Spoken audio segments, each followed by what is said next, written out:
கர்த்தருக்கு மகிமை உண்டாவதாக. சங்கீதக்காரன் 13ஆம் சங்கீதம் 6ஆம் வசனம் இப்படி சொல்கிறார், கர்த்தர் எனக்கு நன்மை செய்தபடியால் அவரை பாடுவேன்.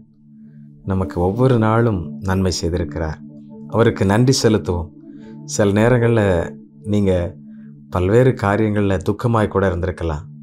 ஆனால் அந்த துக்கம் கூட பல நேரங்களில் நன்மைகளை கொண்டு வரும். எல்லா நாளும் சந்தோஷத்திற்குரிய துக்கமே தவிர அது மனதின் துக்கமே தவிர ஆமென், அவைகள் ஒரு நாளும் உங்களை சோர்வுக்குள்ளாகவோ உங்களை தாழ்வாகவோ தவறாகவோ அழைத்து செல்வதில்லை. ஆண்டவரிடத்துல விசுவாசத்தோட நம்பிக்கையோடு அதை நினைத்து ஆண்டவரை துதித்து பாடுங்க. இது ஒரு பழைய பாடல். அப்படி விசுவாசத்தோடு கர்த்தரை துதித்து பாடும். ஆவியை அருளும், உம்முடைய வல்ல ஆவியை எனக்கு கொடும், உம்முடைய ஜீவனுள்ள ஆவி எனக்கு தாரும் என்று சொல்லி ஆண்டவரிடத்தில் நீங்கள் துதித்து பாடும் பொழுது கர்த்தர் நமக்கு உதவி செய்வார்.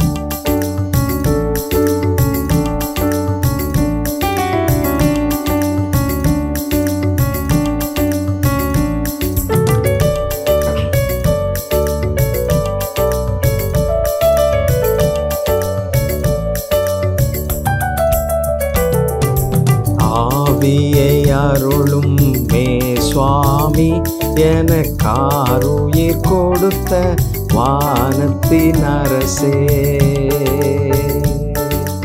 ஆவியை அருளும் மே சுவாமி, எனக்காருயிர் கொடுத்த வானத்தின் அரசே.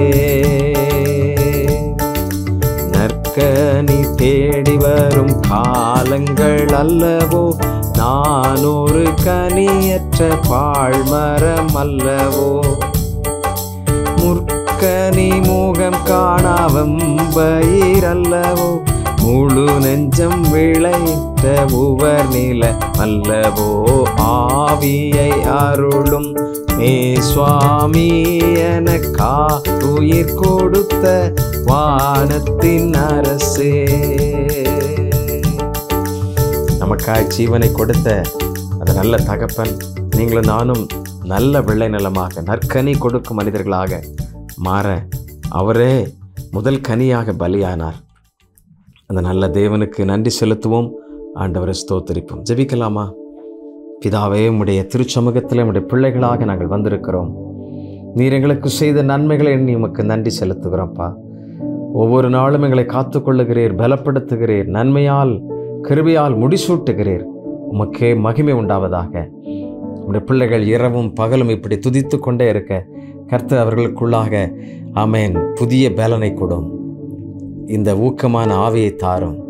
நீர் அவர்களை நிறைவாய் நடத்தும், பொறுப்படுத்திக் கொள்ளும். உம்முடைய நாமத்தினால் உம்முடைய ஊழியனாக உம்முடைய பிள்ளைகளை வாழ்த்துகிறேன், ஆசீர்வதிக்கிறேன். இயேசுவின் நாமத்திலே ஜெபிக்கிறேன், ஜெபங்களும் நல்ல பிதாவே. ஆமென், ஆமென். Thank you. God bless you.